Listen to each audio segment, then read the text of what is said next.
يا نفس إن لم تظفري لا تدعي. There's a saying that there are 1,000 words for camel in Arabic, and actually, that wouldn't be far from the truth. Arabic is an incredibly rich and precise language. Linguists describe it as the best language to express deep topics in just a few words. It is highly complex and is referred to as the most eloquent of all languages. To give you an idea, there are more than 12 million Arabic words compared to about 500,000 in English. A camel in Arabic is jamal. How can there be so many different words for a camel? Here is a list of some examples. Look at how much description each name carries. For example, a nahus is a female camel that doesn't allow itself to be milked, or al-ash'al, which is a white camel that has a different coloured tail. Instead of using more words to add description, Arabic words contain many descriptions and meanings within. In Arabic, there are more than 10 different variations for love.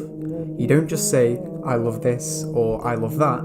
There are different types of love. For example, mawadda is a strong type of love. It is a love of tenderness and compassion to the point where you would sacrifice something from yourself for the happiness of the other. Can you see how just one word captures such a deep description? The Islamic greeting, Assalamu alaikum, isn't just the Arabic way of saying hello. The apparent translation is peace be upon you, but even that isn't accurate enough. Whenever anyone says Assalamu alaikum, it actually means may Allah's peace be with you, may He grant you prosperity, may He grant you wholeness and completeness, may you lack nothing and have everything you need to be successful. All of that in 2 words. Is it therefore a surprise that Allah chose such a deep, descriptive and direct language to convey His words to humanity? People, they try to convince us that if Allah subhanahu wa ta'ala would have wanted, He could have revealed the Quran in another language. And this is not true. The Quran has been revealed in Arabic for a reason. And it's because it was the only language which is rich enough to tell us what Allah subhanahu wa ta'ala means and what Allah subhanahu wa ta'ala wants to say. Ancient Arabic is far more sophisticated, far more advanced, far more complex, far more intricate, far more involved than proper modern standard Arabic. 1400 years ago, Arabs were at the pinnacle of the Arabic language. They could naturally speak in poetry like me and you can speak in a normal conversation. Just like the media controls the world today, language controlled Arab society before Islam. One speech had the power to humiliate tribes for generations. Before Islam, they would call anyone that was non-Arab Ajam, which literally meant silent and speechless. Why? Because no other language was as alive. To them, their language equaled life. When they heard the Quran for the first time, these same people that had so much pride and expertise were completely shocked and mesmerized.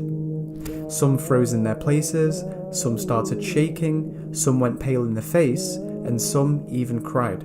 They didn't know how to respond. The eloquence of the Quran was simply on another level. You see, the Arabs had mastered all types of rhetoric, all types of linguistic devices. They had an entire discipline of different types of poetry.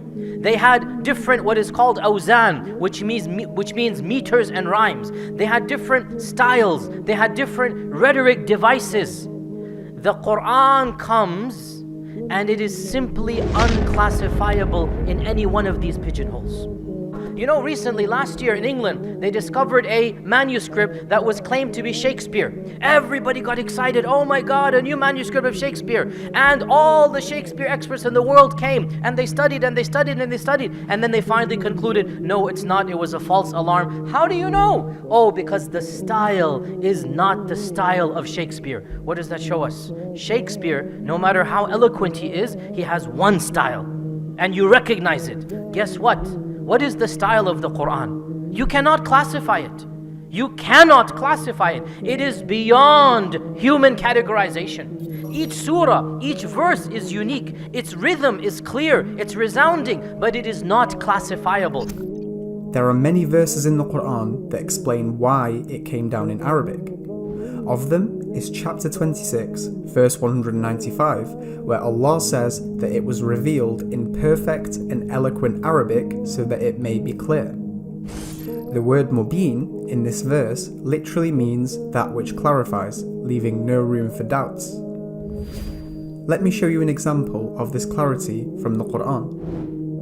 Alhamdulillahi Rabbil Alameen is a verse all Muslims know and recite from chapter 1. The apparent translation of these 4 words is, all praise is due to Allah, Lord of the worlds. This is far from complete. Look at how much reading we have to do to get a more accurate translation. If 4 Arabic words carry this much depth and explanation, imagine how many more pages of the Quran would be if it was in English. In fact, there are countless books that dig deeper into a fuller interpretation of the Quran, such as Tafsir ibn Kathir or Tafsir al-Tabari. Saying that, the best way to bring the Quran to life is to understand the language. This is why you find many new Muslims and non-Arabs studying Arabic. Think about it, the Quran came down in one of the most deep, complex and eloquent languages 1400 years ago to a man that never took part in any form of poetry. Not only did the Quran take eloquence to a whole new level, ever since, no Arabic literature has come close to challenging the power and style of the Quran, even after all these years. Isn't this a miracle? Please subscribe to never miss an episode of The Wonders of the Quran. وإذا تأخر مطلب فلربما